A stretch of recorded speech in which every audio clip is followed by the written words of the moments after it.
But as we've talked about this movable middle, that is in some respect a positive because they are open to it. And you found some other positives and opportunities within the State of the Bible report. What are they?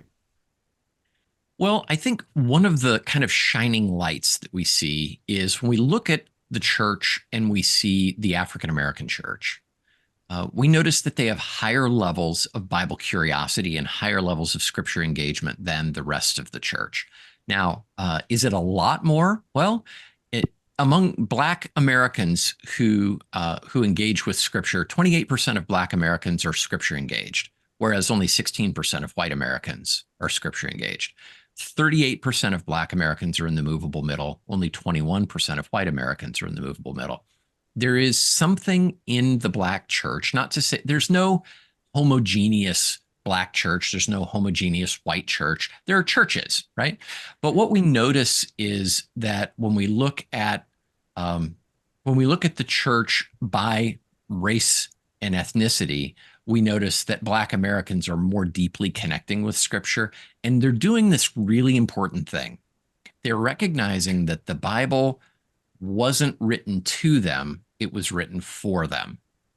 And so that's the hard work of Scripture. And I think it's the place where we trip up a lot of times. We think the Bible was written to us, and we pick it up and we read it and we go, I'm reading a 2,000-year-old document here, and I don't get it.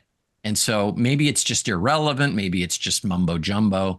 But that's actually not the case. The message of Scripture is for us today, but it does require some work and often a hermeneutical community, a group of people who can help us understand how does Scripture that was written so long ago apply to the reality that I'm facing day to day today. And the Black church does that really, really well.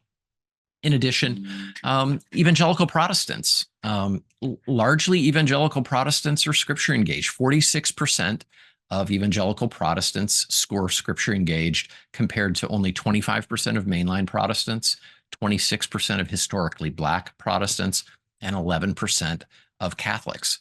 And so, you can see that there's something going on with the way we interact with Scripture and the impact that it's having in our lives. I mean, among people who identify as evangelical Protestants, only 22% of them are Bible disengaged. So there's hope there because I think in many cases, those churches are doing their best to begin with Scripture and unpack it and help people to understand it. And the better job they do of that, of taking Scripture and helping people understand it in their day-to-day lives, the healthier those churches and those people tend to be.